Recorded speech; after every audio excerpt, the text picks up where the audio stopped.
जीवन हमें हमारा उद्देश्य नहीं देता, हम अपने जीवन को एक मकसद देते हैं। और ब्लेड जो कि एक आधा इंसान और आधा वैम्पायर है, उसके जीवन का भी एक मकसद है, सभी वैम्पायर्स का खात्मा। He wants to kill them all. Blade 1998 में आई थी और उस समय कॉमिक बुक मूवीज़ का अच्छा टाइम चल नहीं रहा था और बैटमैन मूवीज़ भी कुछ खास नहीं आ रही थी। और एक R rated black super hero उस समय देखने को मिलेगा, ऐसा कभी किसी ने नहीं सोचा था। तुम समझ रहे हो ये कितना रिस्की प्रोजेक्ट था। एक तो सुपर हीरो मूवी और ऊपर से ब्लैक सुपर हीरो मूवी। वो टाइम आज के जैसा नहीं था, अभी तो सुपर हीरो मूवीज़ बूम पे है। तो उस समय मार्वल एक आर रेटेड मूवी के साथ आता है, एक ऐसे कॉमिक बुक कैरेक्टर के साथ जिसके बारे में ज़्यादा लोग को पता नहीं था। और ब्लेड काफ़ी बड़ी हिट साबित होती है और काफ़ी पैसा भी कमाती है, पर फिर भी काफ़ी अंडररेटेड है। बहुत सारे लोगों को इस मूवी के बारे में पता नहीं है और बहुत सारे लोगों को तो ये भी नहीं पता कि ब्लेड भी जो है मार्वल की प्रॉपर्टी है। जब भी मैं इस फिल्म के बारे में सोचता हूँ ना, तो मुझे बहुत दुख फील होता है। ऐसा फील होता है जैसे इससे इसकी ग्लोरी छीन ली हो। देखो, ब्लेड का जो कॉन्सेप्ट है वो है चोजन वन का। जब उसकी माँ प्रेग्नेंट होती है तो उसको एक वैम्पायर काट लेता है और उसकी वजह से जब ब्लेड पैदा होता है तो वो हाफ ह्यूमन और हाफ वैम्पायर पैदा होता है। अब उसने तो ऐसा नहीं चाहा था ना कि वो वैम्पायर बने, वो तो अपने आप हो गया ना, because he is the chosen one. Blade हमें कहता है कि you need to wake up. तुम जिस दुनिया में जीते हो वो तो सिर्फ शुगर कोटेड टॉपिंग है, असली दुनिया तो इसके नीचे है, द रियल वर्ल्ड। तुम्हें मैट्रिक्स की याद नहीं आ रही है सुन के?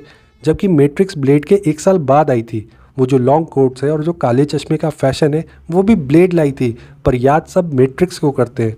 और वो जो बुलेट टाइम टेक्निक है, बुलेट को स्लो मोशन में दिखाना, वो भी ब्लेड में पहले दिखाया गया था। मैट्रिक्स ने तो उसको इन्वेंट भी नहीं किया। जब ब्लेड डिकॉन फ्रॉस्ट से मिलने जाता है चाइना टाउन में, तब बुलेट टाइम टेक्निक का यूज़ किया गया है। ब्लेड फ्रॉस्ट पे जो है गोली चलाता है और गोलियों को हम स्लो मोशन में जाते हुए देखते हैं। बस बात यह है कि वार्नर ब्रदर्स ने बुलेट टाइम टर्म को, उस शब्द को जो है पेटेंट करवा लिया। मैं मैट्रिक्स की क्रेडिबिलिटी पे सवाल नहीं उठा रहा हूँ, मैं सिर्फ ये कह रहा हूँ कि जो है लोगों को ब्लेड को भी याद रखना चाहिए। ब्लेड को उसकी सही ग्लोरी मिलनी चाहिए। और मेरा इस वीडियो को बनाने का मकसद भी यही है कि मैं आप लोग को बता सकूँ कि why Blade is so good. तो कई सारी चीज़ें मिलके इस मूवी को इतना अच्छा बनाती हैं, जिसकी वजह से ब्लेड के रिलीज़ होने के इतने साल बाद भी आज मैं और मेरे जैसे कई सारे यूट्यूब क्रिएटर्स इस मूवी पे जो है यूट्यूब वीडियोस बना रहे हैं, और तुम जैसे कितने सारे व्यूअर्स इन वीडियोस को देख रहे हो। ये सबूत है इस बात का कि ये फिल्म वाकई में बहुत अच्छी है और वाकई में आज भी देखने लायक है। तो सभी रीजंस जो इस फिल्म को इतना अच्छा बनाते हैं उसके ऊपर हम एक एक करके बात करेंगे इस वीडियो में। ब्लेड मूवी हमें एक बहुत ही खूबसूरत और इमोशनल जर्नी पे ले जाती है हीरो की। देखो, जैसे मैंने तुमको बताया कि ब्लेड की जो माँ है, जब वो प्रेग्नेंट होती है तो उसको एक वैम्पायर काट लेता है, जिसकी वजह से ब्लेड हाफ ह्यूमन और हाफ वैम्पायर पैदा होता है। उसके पास वैम्पायर्स की सारी स्ट्रेंथ है, पर वीकनेस नहीं है। वो धूप में चल सकता है, डे वॉक कर सकता है, जबकि जो असली वैम्पायर्स है जब वो धूप में जाते हैं तो वो मर जाते हैं, आग से जल जाते हैं। तो जब ब्लेड पैदा होता है तो उसी वक्त उसकी माँ मर जाती है और वो पूरी फिल्म के दौरान जो है अपनी माँ के कातिल को, यानी कि उस वैम्पायर को ढूंढ रहा है जिसने उसकी माँ को काटा था। अब जब क्लाइमैक्स आता है तो उसको पता चलता है कि उसकी माँ जिंदा है और उसकी जो माँ है ना, उसका बॉयफ्रेंड है मेन विलन इस फिल्म का, यानी कि डिकॉन फ्रॉस्ट। एंड टेक्निकली देखा जाए तो फ्रॉस्ट ही जो है ब्लेड का फादर भी है, क्योंकि जो वैम्पायर वाली जो सारी स्ट्रेंथ है वो तो जो है उसके अंदर जो है डिकॉन फ्रॉस्ट की वजह से ही आई है ना, ब्लेड के अंदर। अब आप इमेजिन करो, आप एक ऐसा इंसान हो जिसने अपनी पूरी ज़िंदगी ये ढूंढने में निकाल दी कि उसका माँ का कातिल कौन है, और जब उसे पता लगता है कि उसकी माँ जिंदा है तो उसे ये भी पता चलता है कि उसकी माँ ही उसे मारना चाहती है। How painful, how heart breaking is that. और इसी वजह से ना ब्लेड को अपनी माँ को भी मारना पड़ता है, क्योंकि अगर वो अपनी माँ को नहीं मारती तो उसकी माँ और फ्रॉस्ट मिलकर ना ब्लेड को मार देते और बाद में पूरी की पूरी ह्यूमैनिटी को भी ख़त्म कर देते। देखो, इससे बेटर या इमोशनल हीरो की जर्नी हो सकती है।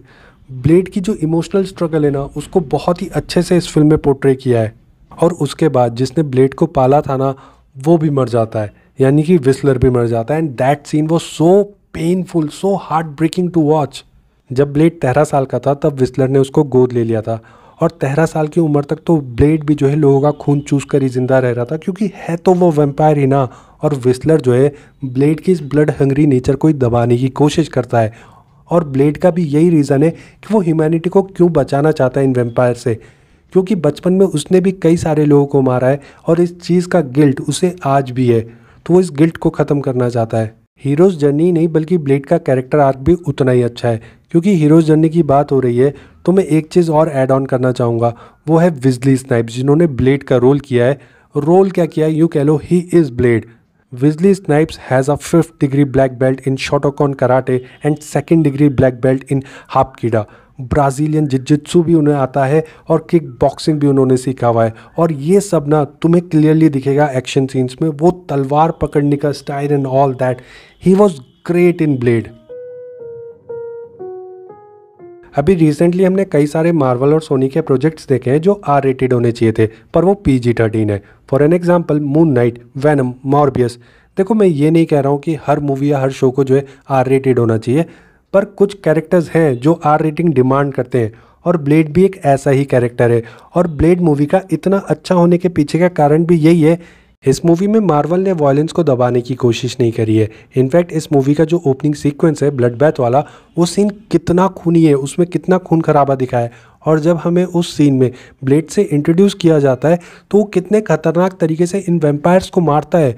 ये पूरा का पूरा जो इंट्रोडक्शन सीन है वो one of the best scene है इस पूरे सुपर हीरो हिस्ट्री में। जितनी भी सुपर हीरो मूवीज़ आई है ना, उसमें जो बेस्ट इंट्रोडक्शन है ना वो इसी मूवी में है। खून की नदियाँ बहा देता है ब्लेड, और ये सब खून खराबा ना जायज़ लगता है क्योंकि ये वैम्पायर्स की एक्शन मूवी है, और वैम्पायर्स का तो खाना ही खून होता है ना। तो इनकी मूवीज़ में अगर खून नहीं दिखेगा तो किस में दिखेगा। खून खराबे के मामले में ब्लेड अपने आप को किसी भी सीमा में नहीं बांधती, और केवल खून खराबा ही नहीं बल्कि ओवरऑल एक्शन बहुत अच्छा है इस मूवी में। एक्शन में भी एक इंटेंसिटी है, एक टेंशन है, एक किस्म का फियर है।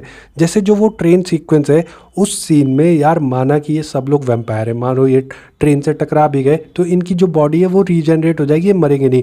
पर इस सीक्वेंस के दौरान ना वहाँ पे एक इंसान भी मौजूद है। इनफैक्ट एक नहीं 2 इंसान मौजूद है, एक है डॉक्टर कैरन और दूसरा है विस्लर। और ये इंसान है, अगर ये ट्रेन से टकराए ना तो ये ख़त्म हो जाएंगे, मर जाएंगे। और जब आप ये सीन देखते हो ना तो आपको जो है ये फियर, ये टेंशन आपके दिमाग में बना रहेगा, जिसकी वजह से ना आपको ये सीन और भी ज़्यादा अच्छा लगेगा। और ऐसे ही जो फाइनल बैटल है ना उसमें भी फियर रहता है कि जो ब्लेड है ना वो डिकॉन फ्रॉस्ट को हरा भी पाएगा या नहीं, क्योंकि जो डिकॉन फ्रॉस्ट है ना वो क्लाइमैक्स के दौरान बहुत ही पावरफुल हो जाता है, मतलब बहुत ही ज़्यादा। दुनिया में जितने भी वैम्पायर्स हैं ना सबसे ज़्यादा पावरफुल हो जाते हैं, उसे बहुत सारी शक्तियाँ मिल जाती हैं, तो वहाँ पर भी फियर पैदा हो जाता है। और उस वक्त जो ब्लेड है ना उसकी हालत भी बहुत ख़राब हो चुकी है, तो वहाँ पे भी इंटेंसिटी बहुत है, फियर बहुत है। तो ये जो चीज़ें होती हैं ना ये एक्शन सीन्स को और भी ज़्यादा इंटरेस्टिंग बनाती हैं। एक्शन कोरियोग्राफी भी बहुत अच्छी है इस मूवी में। देखो जब अच्छी स्टोरी के साथ साथ अच्छा एक्शन वायलेंस मिल जाए ना तो ऑफ कोर्स फिल्म तो अच्छी लगेगी।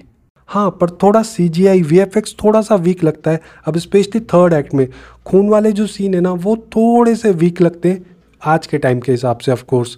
पर तुम समझ सकते हो क्योंकि यार उस समय सुपर हीरो मूवीज़ में ज़्यादा इन्वेस्ट किया नहीं जा रहा था, तो जितना इन लोग को इन्वेस्टमेंट मिला उसी में जो है इन लोग को पूरी फिल्म बनानी थी, और बढ़िया फिल्म बनानी थी जो कि इन लोगों ने बना के भी दी।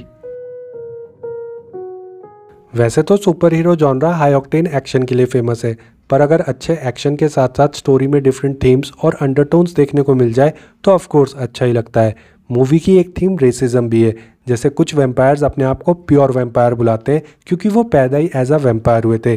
बाकी जो वैम्पायर्स हैं वो वैम्पायर्स के काटने पे वैम्पायर्स बने हैं, और वो बार बार डिकॉन फ्रॉस्ट को नीचा दिखाने की कोशिश करते हैं।